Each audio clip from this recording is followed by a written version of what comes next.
সরস্বতী পুজো উপলক্ষে উত্তেজনার পরিস্থিতি তৈরি হয়েছে। দুপক্ষের গন্ডগোলকে কেন্দ্র করে তুমুল উত্তেজনার দিনহাটায় মারামারি, ঘটনাস্থলে পৌঁছলো পুলিশ, ফাঁকা করে দেওয়া হলো পুজো মণ্ডপ। আতঙ্কে কলেজ থেকে বেরোলেন দর্শনার্থীরা।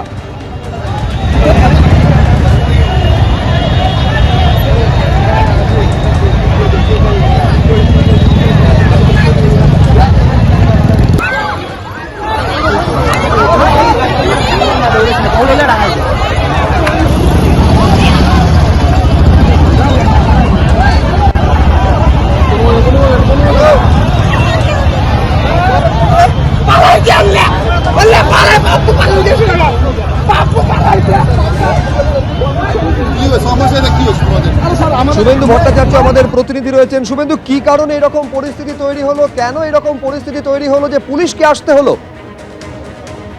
দেখো, পুজো চলছিল দিনহাটা কলেজে এবং সরস্বতী পূজায় যা হয় সাধারণ প্রচুর মানুষ কিন্তু দিনহাটা কলেজে ভিড় করেছিল এবং সেই সময় দেখা গেল যে দুদল ছাত্র দিনহাটা কলেজে তাদের মধ্যে কিন্তু সংঘর্ষ বেঁধে যায়, মারামারি শুরু হয়ে যায় এবং সেই মারামারি সামলাতে সেখানে বিশাল পুলিশ বাহিনী ঘটনাস্থলে উপস্থিত হয়। দিনহাটা থানার আইসি তিনি যান, এসডিপিও তিনি যান এবং সেখান থেকে যেই ছাত্রদের মধ্যে মারামারি লেগেছিল তাদেরকে সরিয়ে দেওয়া হয় এবং এরপরে যারা সেখানে ছিল, বিভিন্ন পরিবার নিয়ে তারা এসেছিল পুজো ঘুরতে, তাদের মধ্যে কিন্তু আতঙ্ক ছড়িয়ে পড়ে। রীতিমতো সেখান থেকে কলেজ থেকে দৌড়ে তারা সেখান থেকে বেরিয়ে যান।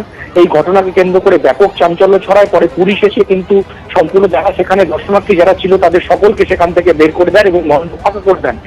জানা যাচ্ছে যে কি কারণে এই দুই দল ছাত্রের মধ্যে গন্ডগোল বেঁধেছিল সেটা এখনো পরিষ্কার নয়। তবে এই গন্ডগোলকে কেন্দ্র করে কলেজ ছাত্রকে ব্যাপক উত্তেজনা ছড়ায় এবং পুলিশকে হস্তক্ষেপ করতে হয় এবং পুলিশ আসার পরে সেখান থেকে যারা দর্শনার্থী ছিল, বাইরে থেকে যারা এসেছিলেন তাদেরকে কিন্তু সেখান থেকে সরিয়ে দেওয়া হয় এবং তার মধ্যে ব্যাপক আতঙ্ক ছড়ায়। তো অনেকেই ডুবে কলেজ থেকে কিন্তু তারা বেরিয়ে যান। বেশ শুভেন্দু, আপাতত তোমাকে ধন্যবাদ। এটা দেখছেন দিনহাটার ছবি, পাশাপাশি দত্তপুকুরেও উত্তেজনার পরিস্থিতি তৈরি হয়েছে। কলেজে পুজো করতে বাধা দেয় পুলিশ বলে বিজেপির তরফে অভিযোগ করা হয়েছে।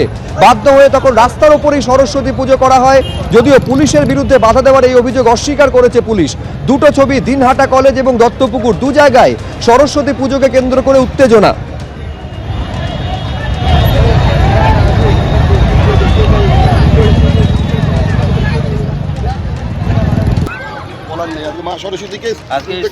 হিন্দুরা মাইনরিটি বলে এখানে সরস্বতী পুজো হবে না, করতে দেওয়া হলো না।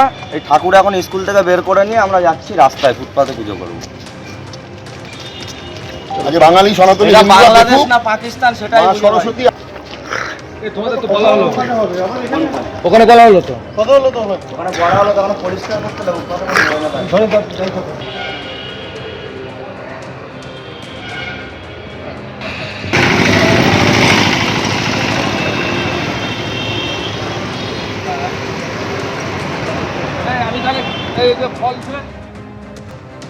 ভবানীপুরে দাঁড়িয়ে ফের মুখ্যমন্ত্রীকে নিশানা করলেন বিরোধী দলনেতা শুভেন্দু অধিকারী। তিনি বলছেন, ভবানীপুরে 36টি সরস্বতী পুজো থেকে আমন্ত্রণ পেয়েছি, ভবানীপুরে এসেছি তাতে বিচলিত মুখ্যমন্ত্রী মমতা বন্দ্যোপাধ্যায়।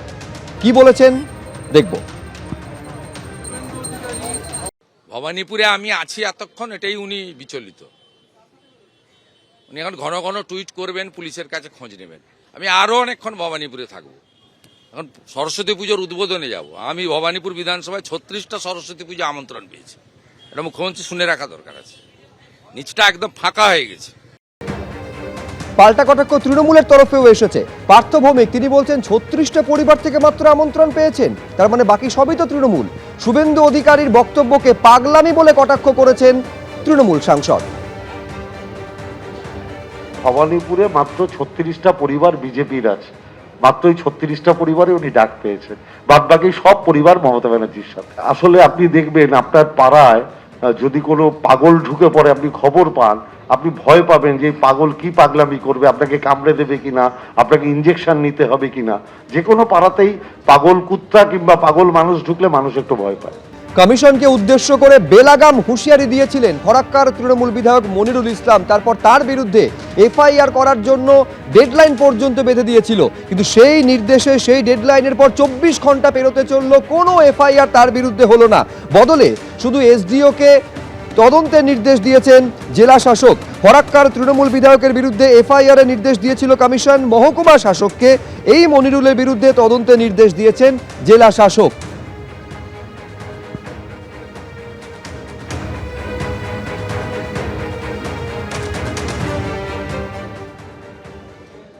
এইবার আপনাদের দেখাবো বিডিও অফিসে ভাঙচুর চালানোর 5 দিনের মাথায় কিভাবে নির্বাচন কমিশনের উদ্দেশ্যে কি ভাষায় হুঁশিয়ারি হুমকি দিয়েছিলেন তৃণমূলের এই দোর্দণ্ড প্রতাপ বিধায়ক। কমচি ঝান্ডা চলবে না, লাঠিতে বাঁধতে হবে, লাঠিতে। কোমরকে ঢিলা করে দিতে হবে নির্বাচন কমিশনে। মানুষকে নিয়ে ছেলাকেলামো করছো, আর তুমি নিরাপত্তা নিয়ে ঘেরাটোপের মধ্যে আছো না। তুমি আকাশে আছো, পাতাল থেকে ছেঁচড়ে বের করবো, পাতাল থেকে বের করবো। নির্বাচন কমিশনের এখান থেকে আমি বলতে চাই, ওনাকে পদত্যাগ করা উচিত। ভাঁড় হয়ে গেছে, গাদ্দার হয়ে গেছে, দেখবেন অযোগ্য লোক।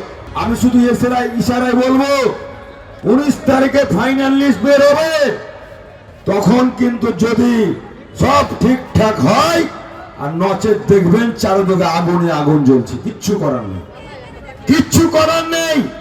এই ধুক ধুক করে মরার চাইতে লড়াই করা মরা আমি মনে করি জীবনের সার্থক।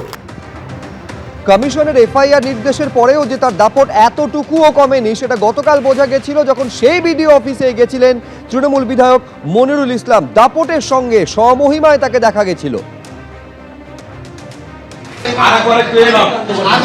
আমি যেটা চাইছি যে আপনারা যদি প্রত্যেকটা জিপিতে যদি করে দেওয়া হয়, তাহলে আমরা নিজস্ব উদ্যোগে মানুষের সেবা করতে পারবো। আমরা ডিএম সাহেবের সঙ্গে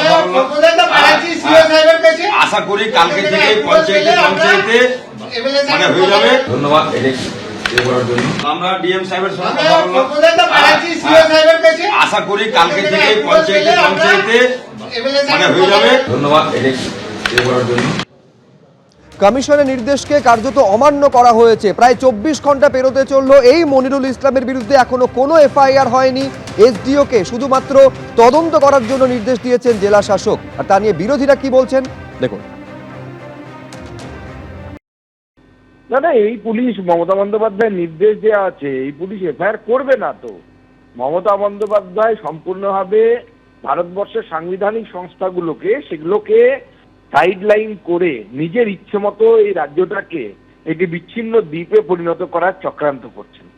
এবং ভবিষ্যতে ভারতবর্ষের বিভিন্ন প্রান্তে যে বিচ্ছিন্নতাবাদী চিন্তাভাবনা মাঝে মাঝে চারা দেয়, যদি পশ্চিমবঙ্গে আগামী দিনে এই মমতা বন্দ্যোপাধ্যায়ের আস্কারার জন্য এবং ইন্ধনের জন্য কাশ্মীরের বিভিন্ন অংশে যেরকম একসময় বিচ্ছিন্নতাবাদী চিন্তাভাবনা ছিল, সেই বিচ্ছিন্নতাবাদী চিন্তাভাবনা যদি আগামী দিনে আবার মাথা চেড়ে দিয়ে ওঠে বাংলায়, আমি অন্ততপক্ষে অবাক হব না। নির্বাচন কমিশনের উচিত কান ধরে এই রাজ্যের ডিজিপিকে এখান থেকে নিয়ে যাওয়া এবং তার বিরুদ্ধে ব্যবস্থা নেওয়ার জন্য নির্দেশ জারি করা। এবিপি আনন্দ, এগিয়ে থাকে, এগিয়ে রাখে।